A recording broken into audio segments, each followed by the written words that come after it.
अस्सलाम वालेकुम guys, welcome back to universities page. मैं हूँ मिराज वली और मेरे साथ हैं फैज़ान। आज हम डिस्कस करेंगे न्यू इनटेक में 2025-26 में जो एडमिशन वगैरह ओपन हुए हैं उससे रिलेटेड, और फैज़ान से जानेंगे कि एडमिशन कौन कौन सी यूनिवर्सिटीज़ में ओपन है और डॉक्यूमेंट क्या क्या रिक्वायर्ड हैं और हम किस तरह उनमें अप्लाई कर सकते हैं।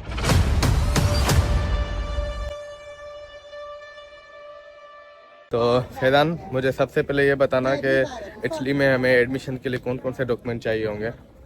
यार इटली में सबसे पहले जो सीन है एडमिशन का वो तो है डॉक्यूमेंट्स। तो डॉक्यूमेंट्स कौन कौन से आपको चाहिए वो यही है कि मैं जो इम्पोर्टेंट डॉक्यूमेंट्स हैं पहले वो डिस्कस कर लूँगा।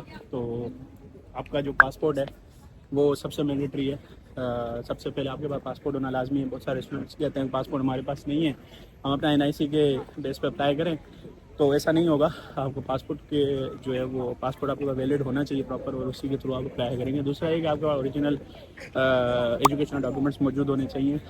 उनके जो है वो डिग्री सर्टिफिकेट्स प्लस में ट्रांसक्रिप्ट, यानी बैचलर्स की डिग्री, मेट्रिकुलेशन, इंटर की डिग्री, और फिर इन सब के ट्रांसक्रिप्ट भी ओरिजिनल, ठीक है। और इसके अलावा 2 रिकमेंडेशन लेटर्स आपको चाहिए जहाँ से आपने UX एजुकेशन हासिल की है। एक मोटिवेशन लेटर आपने रेडी करना है, ठीक है। तो एक ही मोटिवेशन लेटर आप रेडी कर लें, उसको फिर यूनिवर्सिटी के हिसाब से और उनके जो प्रोग्राम्स हैं उनके हिसाब से मॉडिफाई करते रहें, ठीक है। लेकिन आप अपना लिखें और इसमें जो है वो इसको ज़रा थोड़ा तवज्जो दें, ठीक है। उसके बाद आती है इंग्लिश लैंग्वेज प्रोफिशिएंसी। तो इंग्लिश लैंग्वेज प्रोफिशिएंसी में अगर तो आपने IELTS वगैरह या कोई ऐसी इंटरनेशनल टेस्ट दिए हुए हैं जो कि इंटरनेशनली रिकॉग्नाइज्ड हैं और उनकी एक इम्पोर्टेंस है, तो बहुत बहुत अच्छी बात है। अगर नहीं दिए हुए तो आप इंग्लिश लैंग्वेज प्रोफिशिएंसी पर भी जो है वो प्रोसेस कर सकते हैं। कुछ यूनिवर्सिटीज़ जो हैं वो इस दफ़ा, यानी कि अब से जो इन्होंने किया है सिस्टम, वो ये कि कुछ यूनिवर्सिटीज़ बाकायदा कहती हैं, वो भी कुछ स्पेसिफिक प्रोग्राम्स में, कि आपको IELTS देना लाजमी है। फिर उस सूरत में आपको IELTS लाजमी देना होगा, कि जो भी टेस्ट वो आपसे मांगते हैं वो आपको देनी होगी। बाकी ये है कि नॉर्मली जो एवरेज यूनिवर्सिटीज़ हैं, या अगर जनरली अगर हम बात करें तो प्रोफिशिएंसी इनफ होता है जो भी हम पिछले जो अपने एजुकेशनल इंस्टीट्यूट से हम हासिल करते हैं।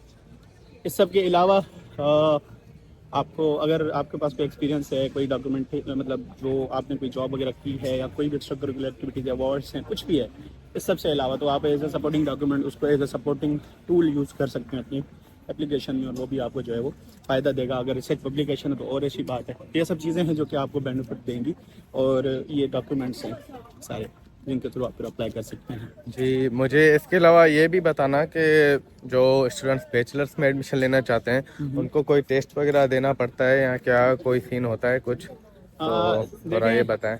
ये एक बहुत अहम पॉइंट है। जहाँ तक बात है मास्टर्स की, तो ऐसा सच कोई ऐसी रिक्वायरमेंट नहीं होती। किसी किसी प्रोग्राम इंटरव्यू वगैरह इस तरह के या टेस्ट वगैरह होते हैं, वो भी स्पेसिफिक रेयर केसेस में। लेकिन बैचलर्स में ये चीज़ जो है वो लाजमी है कि आपको एक टेस्ट देना होगा। एक तरह का एंट्री टेस्ट के लिए, वो जैसे हम पाकिस्तान में किसी यूनिवर्सिटी में फॉर बैचलर्स अप्लाई करते हैं तो हमें एक टेस्ट देना होता है इसमें जो है वो क्वालिफाई करने के लिए। तो यहाँ भी ऐसा ही है कि आपको जो है वो टॉल्क टेस्ट है, आता है TOLC, आप इसको गूगल कर सकते हैं। जी। फर्दर फिर इसकी क्लासिफिकेशन भी है कि टॉल्क इंजीनियरिंग वालों के लिए कौन सा है, मेडिकल वालों के लिए, जनरल साइंस वालों के लिए कौन सा, ये सारी चीज़ें हैं। लेकिन इन जनरल मैं बता रहा हूँ टॉल्क टेस्ट होता है जो कि बैचलर्स वालों को देना होता है, और वो ऑनलाइन ही होता है, आप अपने घर बैठे भी दे सकते हैं। और इसकी कोई ज़्यादा इतनी फ़ी नहीं है, जिस तरह IELTS की 80,000 70,000 फ़ी है आजकल पाकिस्तान में, तो इतनी नहीं है। तो कोई 8-9 हज़ार तक आपको जो है वो पड़ जाएगा, और हो सकता है ज़्यादा हो। मैं एक एवरेज बता रहा हूँ जो मैंने अब तक सुना है। तो ये आप घर बैठे भी दे सकते हैं, ऑनलाइन बुक कर सकते हैं। इसकी तैयारी करके कैसे होती है आप यूट्यूब पे, गूगल पे हेल्प ले सकते हैं इससे। तो वो टेस्ट आपको क्वालिफाई करना होगा। जब आप वो टेस्ट क्वालिफाई कर लेंगे और जो है वो आपके रिजल्ट्स आपके हाथ में आ जाएंगे, तो आप उस रिजल्ट्स को, यानी उस ट्रांसक्रिप्ट को यूज़ करके डिफरेंट यूनिवर्सिटीज़ में अप्लाई करेंगे। और फिर आगे का जो प्रोसेस होगा वो बिल्कुल सेम होगा जिस तरह मास्टर्स का होता है, कि आपको एडमिशन मिलेगी किसी भी यूनिवर्सिटी में, फिर उस रीजन के हिसाब से आप जाके स्कॉलरशिप के लिए अप्लाई करेंगे। अच्छा, फर्दर फिर डॉक्यूमेंट्स तो हो गए, आप कुछ स्पेसिफिक यूनिवर्सिटीज़ बताएंगे जिनके अभी एडमिशन ओपन है। वो इस तरह है कि आप पॉलिटेक्निको डी मिलानो में ट्राई करें, वहाँ पे प्रोबेबली एडमिशन्स ओपन होंगे। यूनिवर्सिटी ऑफ सपेंजा देख लें, उसके एडमिशन्स लंबे चलते हैं, उनका टाइम ड्यूरेशन काफ़ी ज़्यादा होता है, तो वो देख लें। इसके साथ साथ बलोनिया देख लें, पाविया देख लें, यूनिवर्सिटी ऑफ पडुआ देख लें, ठीक है। और फरवरी जो नेक्स्ट मंथ है, वहाँ फरवरी से जो है वो यूनिवर्सिटी ऑफ कतानिया, यानी जिस यूनिवर्सिटी में हम अभी इस वक्त मौजूद हैं हम दोनों, उसके भी एडमिशन्स ओपन होंगे। यहाँ की आपको प्लस पॉइंट में ये बताता चलूँ कि आपके पास मेरिट स्कॉलरशिप का ऑप्शन होता है। मेरिट स्कॉलरशिप इस तरह कि अगर आपने एडमिशन के लिए अप्लाई किया और अगर आप, क्योंकि इंटरनेशनल्स ही होते हैं सारे, उनके वही उन्हीं के लिए ये एक पैकेज होता है।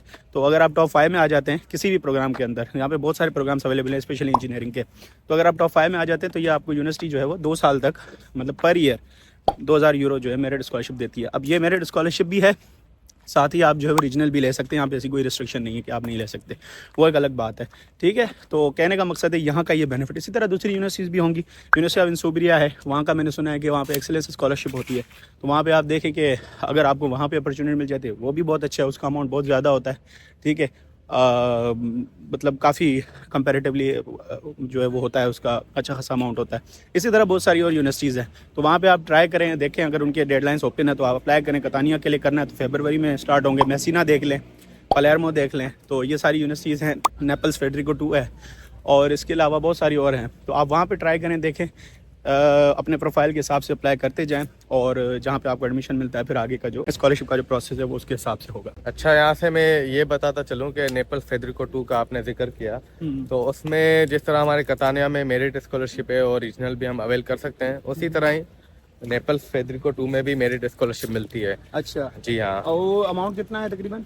उसका 5000 यूरो पर ईयर अमाउंट है, और मगर उसमें एक प्रॉब्लम यही है कि वो सिर्फ एक ही सीट है मेरिट की। मतलब वो हाईली कॉम्पिटिटिव है। जी हाँ, मतलब जितने भी स्टूडेंट्स अप्लाई करेंगे तो उनमें से सिर्फ एक ही स्टूडेंट को वो मेरिट स्कॉलरशिप मिलेगी।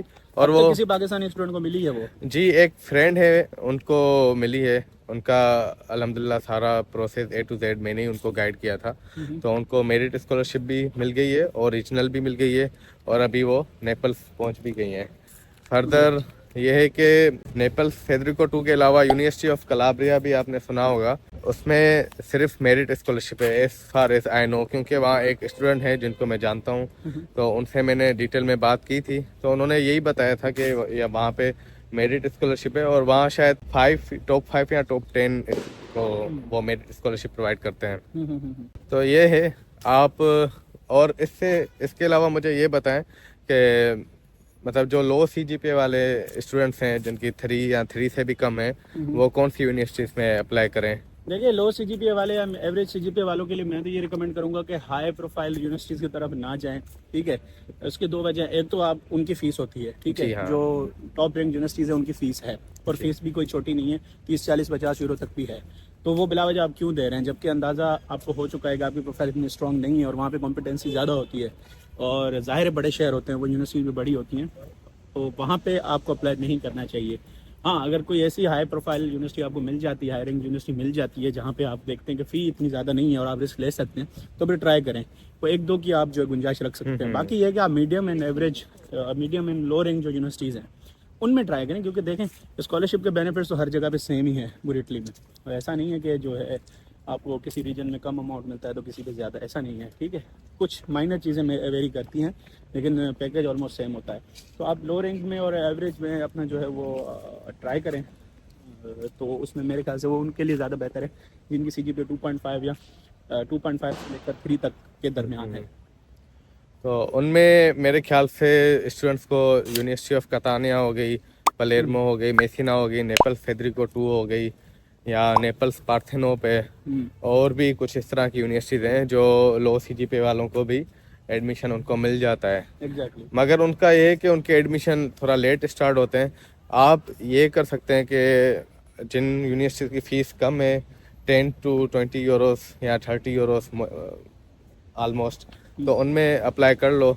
और काफ़ी यूनिवर्सिटीज़ की तो CGPA रिक्वायरमेंट मेंशन होती है, जिस तरह पॉलिटेक्निको दी मिलानो है, उसकी शायद आई थिंक 3.5 मिनिमम रिक्वायर्ड है, और इसी तरह कुछ मैं इसीलिए कह रहा हूँ कि हायरिंग यूनिवर्सिटी की तरफ ना जाए, क्योंकि ऑल मोस्टली तो वो यूनिवर्सिटीज़ ने अपना मेंशन किया होता है कि भाई हमें इस CGPA मिनिमम रिक्वायरमेंट में इतना चाहिए। ठीक है, और उधर अप्लाई करने की जो रश होती है वो भी ज़्यादा होती है, तो हाई प्रोफाइल जो है वो कैंडिडेट्स वहाँ पे अप्लाई करते हैं, तो ज़ाहिर है ऐसे कॉम्पिटिशन में जाना अपने टाइम का और अपने पैसों का ज़्या है, तो मतलब उसको ज़ाया ना करें। तो कहने का मकसद है कि आप स्मार्ट डिसीजन लें, उसी यूनिवर्सिटीज़ पाएंगे। बहुत सारी यूनिवर्सिटीज़ यहाँ पे अवेलेबल हैं, ऐसी यूनिवर्सिटीज़ हैं जिनके नाम हमने भी अभी तक शायद नहीं सुने होंगे, और वो भी होंगी यहाँ पे। ठीक है, तो ये है कि आप उनको एक्सप्लोर करने से पता चलता है, और काफ़ी सारे सिटीज़ ऐसे जो कि बहुत सस्ते हैं, स्कॉलरशिप बहुत ज़्यादा होती है, वहाँ पर आपका लिविंग स्टैंडर्ड जो है वो काफ़ी अच्छा होता है। तो इसलिए मैं सजेस्ट करूँगा स्पेशली उन लोगों को जो 2.5 से 3 CGPA वाले के मतलब के दरमियान CGPA है जिनकी, तो वो वहाँ अप्लाई करें। बाकी जिनकी अच्छी प्रोफाइल है और वेल ग्रूम्ड है तो जी। उनको तो जाहिर है फिर अपॉर्चुनिटी अवेल करनी चाहिए।